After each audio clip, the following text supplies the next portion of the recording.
जनवादी कवि गौरव पांडे की एक कविता है बुआ के लिए। मैं उसका पाठ कर रहा हूँ।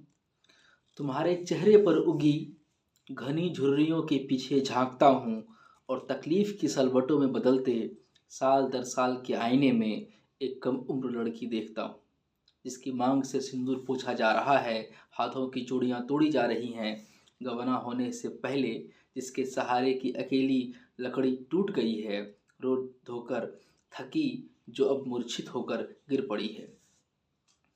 वह सम्मान से जी सकती थी, मगर जिंदगी अब उसके लिए कलंक का धब्बा भर होगी।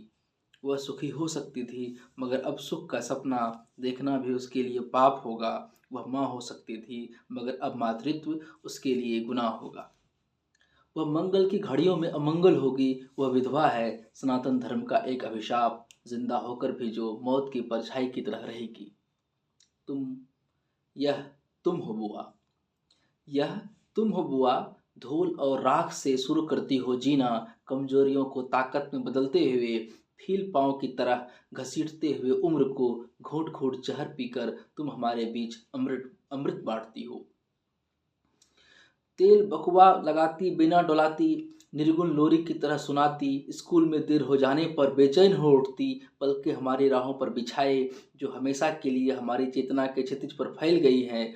सबसे पहले पकने और भिनुसारे टपकने वाले गोपी आम हमें लाकर देती, बाबर के ज़माने के बंदू संदूक में मिठाइयाँ छिपा कर रखती और खिलाने से पहले चिचौरी कराती, एक एक पैसा जोड़ कर रखती और हमारी पढ़ाई और कमीज़ पर खर्च करती। बुआ, प्यारी बुआ, तुम हमारे लिए माँ हो और माँ से ज़्यादा भी हो। गांव में किसके घर आज दाल में नमक पड़ा है तुम जानती हो। कलकत्ते से कमा कर क्या लाया है मोती, कितने कपड़े कितने साबुन, कोई नया ट्रंक लाया है कि नहीं तुम जानती हो। किससे किसे बननी कम दी गई, किसे भात और सब्जी के साथ दही भी मिलना चाहिए। बथुए का साग तंदुरुस्ती के लिए क्यों अच्छा है तुम जानती हो। कौन अपनी मेहरी को सताता है, मेहरी की शिकायत पर कौन तुम्हारे सामने आने में लजाता है तुम जानती हो। तुम जानती हो कि कोई लड़ी जाने वालों के लिए और घर भीतर की पंचायतों में तुम्हारी क्यों ज़रूरत रहती है तुम जानती हो, और सबकी मदद करती हो, इतना कर सकती हो। बुआ, प्यारी बुआ, तुम आत्मा हो, ज़मींदारी और पाले से मारे गए हमारे गांव की, हमारे लिए माँ हो तुम, और माँ से ज़्यादा भी हो।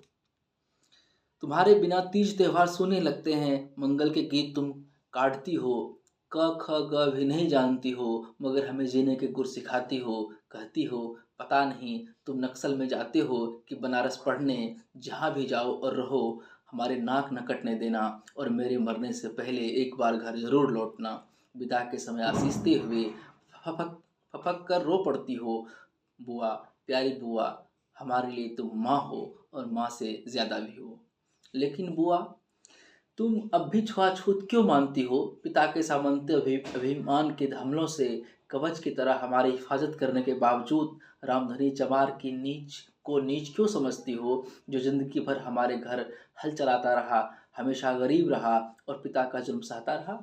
क्यों, आखिर क्यों सबकी बराबरी में तुम्हें यकीन नहीं होता। बोलो, चुप मत रहो बुआ, बहुत आंसू बहा चुकी हो तुम, चुपचाप न हो तो वह लोरी ही एक बार फिर सुनाओ। एक मती बहती हुई नदियाँ मिलकर एक देह बनाती हैं, जहाँ पुरैन लहराती है, खिलता है कमल का फूल जिस पर भौरा लुभा जाता है।